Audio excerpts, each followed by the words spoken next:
My name is Megan Feenstra-Wall, and I'm part of a young firm that formed about 7 years ago called Matheson Architects. We are growing, but I still remember working with just a few of us in the office of our founder's garage. I understand the joy and the challenge of a small firm or a sole proprietor, and that we get to do it all. Even if you specialize in project type, it's likely that you control the process from start to finish, along with making sure you've got more work coming in and your team is healthy and there's paper in the printer and coffee coming. When you wear so many hats already, how can you add one more? Or we might feel it's too difficult to get up to speed and stay on top of it. How do you compete with big firms who have a sustainability director or an entire sustainability team? I get it. I'm there with you. When I was asked to join the Framework for Design Excellence Task Force, I was a relative newcomer to the framework itself and have been struggling for years with how to keep my practice in step with where I knew I wanted to be. Fortunately, we have a number of attributes that are unique to small firms that we can leverage. Small firms can adapt quickly. Use the framework. It's there already with the toolkit to back it up. We're adapting our residential wish list meetings and trying to figure out how to use it in our commercial projects. Or just use the framework as it is. As a document, the framework is not limiting, it's rather freeing and fits with the design process. Try pulling it out for just one project and see what happens. Or check out the "if you can only do one thing" section of the toolkit. When we are busy, I find that section incredibly helpful as a starting point.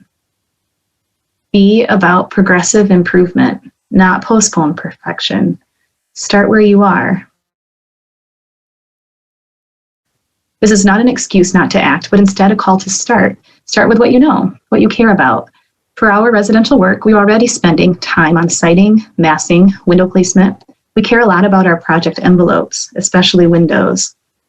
Well, what client doesn't want to hear you tell them that you've captured key views and can harvest free daylight or free warmth or prevailing breezes? So they can have the big window opening like our clients asked for here, but the window coatings and overhangs, and in this case, a trellis you can't see behind that wall, will keep the hot summer afternoon sun out. The sustainable principles then get woven in and embedded in your work project by project. If energy prices are low in your region, maybe there's something else your clients care more about. Start there. These aren't always cost adds. They're often long-term cost savings.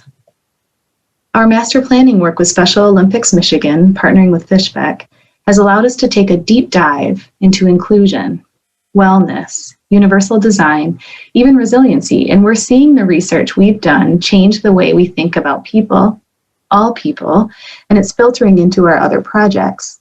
Each project can inform and allow you to build up your expertise over time.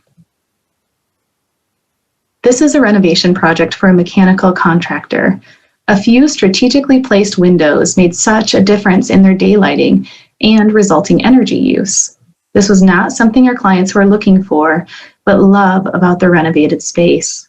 So many small firm projects of our projects come from referrals. If our clients feel heard and sense that value we've added, they will pass that along. We have found that the demand for including sustainability in our design work is here. Don't miss out. And because we are too small as a firm to specialize our roles, our sustainability expertise does not lie with one person or a part of our firm, but it's embedded within the culture of the firm. Your clients will recognize that you are looking beyond their now and into their future, just as we as architects would when designing office spaces for the future growth or a residence for age in place.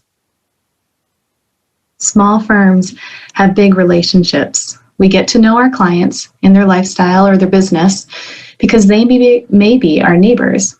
We are small business owners ourselves and tend to be quite engaged at a local or regional level. Perhaps a small project isn't going to make as much of an environmental impact in and of itself, but it means something to its neighbors. There is opportunity to engage there. Our clients are often the decision makers in our communities. There's such potential for influence there. Maybe your client has never thought about how their choices of building materials or contractor could align with their views on equity and inclusion. We small firm architects can help our clients see ways to align their vision and values with their project and built environment. You might connect some dots for them that will carry through into their business or home in ways no one expected. Learn more about applying the framework for design excellence to your small firm business at aia.org/SFX.